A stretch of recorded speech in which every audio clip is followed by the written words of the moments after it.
আসসালামু আলাইকুম প্রিয় ফুটবল প্রেমী। জিআর ফুটবল নিউজে আপনাকে স্বাগতম।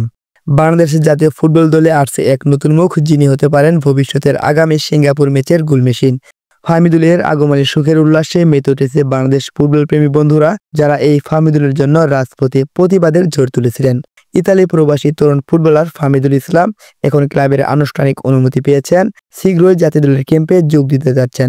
আগামী বাংলাদেশ বনাম ভুটান ম্যাচে তাকে শুরুর একাদশে দেখা যাবে এবং এশিয়া বিশ্বকাপ বাছাই পর্ব ম্যাচেও থাকতে পারেন শুরুর একাদশে। এই খবরে উচ্ছ্বাসিত বাংলাদেশ ফুটবল প্রেমীরা ইতালির সিরি ক্লাব ওলবিয়া কেলসিও তাদের অফিসিয়াল পেজে তাকে অভিনন্দন জানিয়েছেন। তারা বলেছেন, জাতীয় দলের ডাক পাওয়ায় আমরা গর্বিত। তারা আরও বলেছেন, ফাহমিদুলকে এখন দেশের হয়ে খেলার জন্য সম্পূর্ণ প্রস্তুত। দেশের টানে হামজা চৌধুরীর সঙ্গ পেতে দূরদেশ থেকে পাড়ি জমিয়েছেন বাংলাদেশে।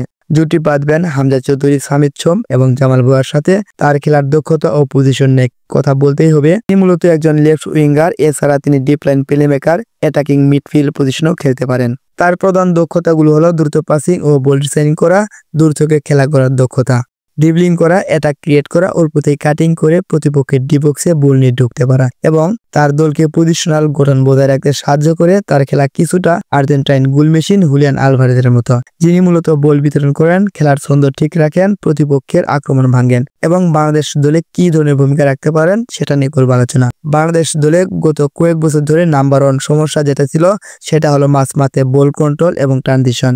এই জায়গাতেই ফাহমিদুল ইসলামের সবচেয়ে বড় অবদান আসতে পারে। তিনি মূলত বাংলাদেশের 4-2-3-1 বা 4-3-3 ফরমেশনে একজন ডিপ লাইন প্লেমেকার হিসেবে খেলতে পারেন। তার প্রধান কাজ হবে রক্ষণ ভাগ থেকে বল নিয়ে সামনে পৌঁছানো, প্রতিপক্ষের প্রেস ভাঙা, খেলা গড়ে তোলা, মাঝ মাঠে পজিশন ধরে রেখে খেলার ভারসাম্য বজায় রাখা। 31শে মে জাতীয় দলের ক্যাম্প শুরু হবে সিঙ্গাপুরের বিপক্ষে। 10 জুন ম্যাচে যদি কোচ হাবিয়ারো কাবরেরো তার পারফরমেন্সে সন্তুষ্ট হন, তাহলে তাকে প্রথম একাদশেও দেখা যেতে পারে। ফাহমিদুল ইসলাম কি হতে যাচ্ছেন বাংলাদেশের ফুটবলের নতুন নির্ভরযোগ্য মিডফিল্ডার? আপনার মতামত দিন কমেন্ট বক্সে। আপনারা যারা যা কিছুই ভাবেন না কেন, আমার মতে ফাহমিদুল ইসলাম বাংলাদেশের একজন বড় নির্ভরযোগ্য ফুটবলারের নাম, যিনি পরিবর্তন করে দিবেন আমাদের খেলার ধরন।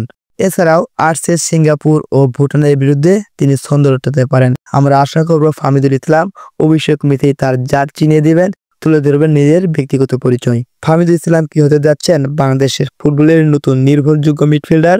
আপনার মতামত দিন কমেন্ট বক্সে। আর এমন নিত্য নতুন আপডেট ফুটবল নিউজ পেতে জিআর ফুটবল চ্যানেলকে সাবস্ক্রাইব করতে ভুলবেন না। এটাই হতে পারে আপনার সেরা ফুটবল প্ল্যাটফর্ম। ধন্যবাদ সবাইকে। আসসালামু আলাইকুম। দেখা হবে আবারও নতুন কোনো এক ভিডিও নিয়ে।